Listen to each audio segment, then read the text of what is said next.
وهو أن الإمام أبا حنيفة رحمه الله قد أجمع أهل العلم على أنه إمام في الفقه، وعلى أن قوله معتد به في الفقه، فباتفاق العلماء لا يجوز أن يقال أجمع العلماء مع مخالفة أبي حنيفة رحمه الله عز وجل رحمة واسعة. والإمام أبو حنيفة رحمه الله تكلم فيه بعض من عاصره وبعض من جاء بعدهم من ناحية رواية الحديث ومن ناحية بعض المسائل العقدية. وقد تقرر عند أهل العلم أن الإمام أبا حنيفة رحمه الله إنما تكلم فيه بعض العلماء من أجل أنه قد راجت في ذلك الزمن بعض المخالفات العقدية، وكانوا ينسبونها إلى أبي حنيفة رحمه الله ويذكرون كلاما له في هذا، فاشتد كلام بعض المعاصرين للإمام أبي حنيفة رحمه الله عز وجل فيه للزجر عن تلك المخالفات. ثم بعد أن تحقق المقصود وذهبت هذه المصلحة، تتابع العلماء على عدم نقل ذلك الكلام، وأن لا يذكر الإمام أبو حنيفة إلا بالجميل.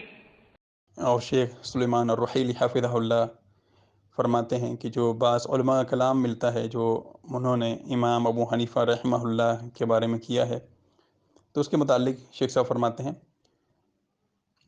کہ اہل علم کا اجماع ہے کہ امام ابو حنیفہ رحمہ اللہ فقہ میں امام ہیں، اور ان کا قول فقہ میں قابل اعتبار ہے، اور علماء کرام کا اتفاق ہے اگر امام ابو حنیفہ رحمہ اللہ کسی مسئلے میں مخالفت کرتے ہیں تو اس مسئلے میں یہ کہنا جائز ہی نہیں کہ اس مسئلے پر اجماع ہو چکا ہے، ان پر اللہ تعالیٰ کی وسیع رحمتیں ہوں۔ اور امام ابو حنیفہ رحمہ اللہ کے متعلق بعض معاصرین اور جو ان کے بعد آئے انہوں نے روایت حدیث اور بعض عقدی مسائل کی وجہ سے ان پر کلام کیا ہے، اور علماء کرام کے مابین یہ بات قرار پکڑ چکی ہے کہ امام ابو حنیفہ رحمہ اللہ کے متعلق بعض علماء کرام نے جو کلام کیا ہے اس کی وجہ یہ تھی کہ ان کے زمانے میں بعض عقیدے کے مسائل میں مخالفتیں ظاہر ہو چکی تھیں جنہیں وہ امام ابو حنیفہ رحمہ اللہ کی طرف منسوب کر رہے تھے، اور امام صاحب کلام اس کے متعلق ذکر کرتے تھے جو ان سے ثابت نہیں تھا، جس کی وجہ سے بعض معاصرین کا ان مخالفات سے ڈرانے کے لیے امام ابو حنیفہ رحمہ اللہ کے متعلق سخت کلام ظاہر ہوا۔ پھر اس کے بعد جب یہ مقصد حاصل ہو گیا اور مصلحت بھی ختم ہو گئی تو پھر علماء کرام نے اس راستے کو اپنا لیا کہ اب یہ کلام نقل نہیں کیا جائے گا اور امام ابو حنیفہ رحمہ اللہ کا ذکر صرف اچھائی سے کیا جائے گا۔ شیخ صاحب کا کلام مکمل ہوا۔